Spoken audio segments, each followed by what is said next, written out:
ఈ కార్యక్రమానికి హాజరైనటువంటి సోదరీశ్వరులందరికీ నమస్కారం. సమయం కూడా చాలా అయింది, కొద్దిసేపట్లోనే మనం ముగించుకున్నాం. దయచేసి సహకరించమని కోరుతూ ఈరోజు 99వ ఆవిర్భావ దినోత్సవ సందర్భంగా పెద్ద ఎత్తున ఈ పార్టీ పుట్టినాడే దీన్ని ఆదిలోనే తుంచేయాలని చెప్పేసి కూడా ఆనాడు ప్రయత్నాలు చేశారు. కానీ వాటన్నిటిని అధిగమించి పుట్టుకతోటే నిర్బంధాలను ఎదుర్కొన్నటువంటి పార్టీ ఏదైనా ఉందంటే అది కమ్యూనిస్ట్ పార్టీయే. మిగిలినటువంటి చాలా పార్టీలు ఉన్నాయి. గతంలో చెప్పినట్టు కాంగ్రెస్ పార్టీ, ఆ తర్వాత పుట్టినటువంటి అనేక పార్టీలు ఉన్నాయి. ఈ పార్టీల మీద వీటి మీద కూడా ఆనాడున్నటువంటి బ్రిటిష్ ప్రభుత్వం కానీ, ఆ తర్వాత వచ్చినటువంటి ప్రభుత్వాలు కానీ వీటన్నిటి మీద కూడా నిర్బంధం పెట్టలేదు, నిషేధం పెట్టలేదు. కానీ కమ్యూనిస్ట్ పార్టీ పుట్టుకతోటే నిషేధాన్ని, నిర్బంధాలను ఎదుర్కొని అనేకమైనటువంటి త్యాగాలు చేసి, పోరాటాలు చేసి ఈ దేశంలో అట్టడుగునటువంటి పేదవారికి అనేకమైనటువంటి హక్కులు సాధించి పెట్టినటువంటి చరిత్ర ఇవాళ కమ్యూనిస్ట్ పార్టీకి ఉంది. చాలామంది చెప్పారు కమ్యూనిస్టులు ఏముంది, కమ్యూనిస్ట్ పార్టీల పని అయిపోయిందని. చాలామంది విమర్శించినటువంటి పార్టీలు ఇవాళ కనుమరుగైన ఈ దేశంలో.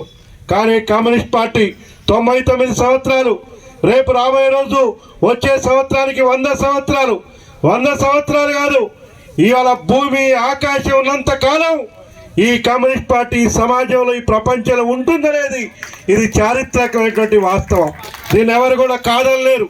ఇవాళ ఈ దేశంలో ఇవాళ పేద ప్రజలకి, కార్మిక వర్గానికి ఇవాళ అనేక హక్కులు సాధించి పెట్టే చరిత్ర ఎవరికైనా ఉందంటే అది కమ్యూనిస్ట్ పార్టీకి ఉంది.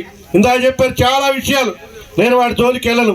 ఇవాళ వ్యవసాయ కార్మికులకు ఉపాధి హామీ చట్టం వచ్చిందల్లా, గిరిజనులకు అటవీ హక్కుల పరిరక్షణ చట్టం వచ్చిందల్లా, సమాచార హక్కు చట్టం వచ్చిందల్లా, లేకపోతే భూ సంస్కరణ చట్టం వచ్చిందల్లా, ఇవాళ ఇవన్నీ కూడా కమ్యూనిస్ట్ పార్టీలు నిర్వహించినటువంటి పోరాటాల వల్ల వచ్చినాయి. ఇవాళ అధికారం రాకపోవచ్చు, లేకపోతే ఎమ్మెల్యేలు గెలవకపోవచ్చు, ఎంపీలు గెలవకపోవచ్చు. ఇందాక చెప్పారు కమ్యూనిస్ట్ పార్టీ పుట్టింది ఎన్నికల కోసం, ఓట్ల కోసం, సీట్ల కోసం కాదు. ఈ సమాజంలో మార్పు రావాలని, ఈ సమాజంలో ఉన్నవాడు లేనివాడు అనేటువంటి తారతమ్యాలు లేనటువంటి ఒక నూతన సమాజం నిర్మించాలనేటువంటి లక్ష్యంతో కమ్యూనిస్ట్ పార్టీ ఏర్పడింది.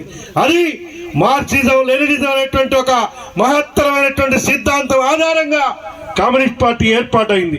అందుకని ఆ లక్ష్యం నెరవేరేంత వరకు కూడా మనం ముందుకు పోవాలి. ఈ కమ్యూనిస్ట్ పార్టీ ఉంటుంది. ఇవాళ మన ముందున్నటువంటి ప్రధానమైనటువంటి కర్తవ్యం, ఈ దేశంలో ఒక ప్రమాదకరమైనటువంటి పరిస్థితులు ఉన్నాయి. ముఖ్యంగా మతోన్మాద రాజకీయాలు ఇవాళ విలయతాండవం చేస్తూ ఉన్నాయి. ఈ దేశంలో ప్రజాస్వామ్యానికి ప్రమాదం ఏర్పడింది. ఈ దేశంలో అంబేద్కర్ రాసినటువంటి రాజ్యాంగాన్ని మార్చేసేటువంటి ప్రయత్నాలు జరుగుతున్నాయి. ఈ దేశ లౌకిక వ్యవస్థకి ప్రమాదం ఏర్పడింది. ఈ స్థితిలో ఇవాళ ప్యాసిజం వైపుకి ఈ దేశాన్ని తీసుకెళ్తున్నటువంటి మతోన్మాద శక్తులకి రాబోయేటువంటి రోజుల్లో గుణపాఠం చెప్పాల్సినటువంటి అవసరం ఇవాళ మన అందరి మీద ఉంది. ముఖ్యంగా కమ్యూనిస్టులుగా ఈ దేశంలోటువంటి లౌకిక, ప్రజాస్వామిక, ప్రజాతంత్ర శక్తులన్నింటినీ ఐక్యం చేసి ఈ మతోన్మాద శక్తులకు వ్యతిరేకంగా పెద్ద ఎత్తున పోరాడేదాని కోసం మనం అందరం కూడా ఈ 99వ ఆవిర్భావ దినోత్సవ సందర్భంగా ప్రతిరభూని ముందుకు పోవాలని చెప్పేసి మీ అందరికి కూడా మనవి చేస్తున్నాం. ఇవాళ తెలంగాణ రాష్ట్రంలో కూడా, ఈ తెలంగాణ రాష్ట్రంలో కమ్యూనిస్ట్ పార్టీకి ఒక చరిత్ర ఉంది. తెలంగాణ ప్రాంతంలో ఏ పుట్టను అడిగినా, ఏ చెట్టును అడిగినా కమ్యూనిస్ట్ పార్టీ లేకుండా ఇవాళ ఈ తెలంగాణ ప్రాంతం లేదు. ఆనాడు నిజాం రక్కసులకు వ్యతిరేకంగా, నీ కాల్ముక్త బాంఛనటువంటి నిజాం పరిపాలనకు వ్యతిరేకంగా పెద్ద ఎత్తున పోరాటం చేసి ఈ నిజాం ప్రాంతాన్ని, తెలంగాణ ప్రాంతాన్ని విముక్తి చేసినటువంటి చరిత్ర కమ్యూనిస్ట్ పార్టీకి ఉంది. తెలంగాణ ప్రత్యేక రాష్ట్ర పోరాటాల్లో కూడా ఒక ప్రధానమైనటువంటి పాత్ర జాతీయ పార్టీగా కమ్యూనిస్ట్ పార్టీ పోషించింది. ఇవాళ తెలంగాణ ప్రాంతం, తెలంగాణ రాష్ట్రం వచ్చిన తర్వాత ఒక నియంతృత్వమైనటువంటి పరిపాలనకు వ్యతిరేకంగా ప్రజలు మొన్ననే తీర్పిచ్చారు. ఇవాళ ఈ తీర్పు దాంతో సరిపోదు.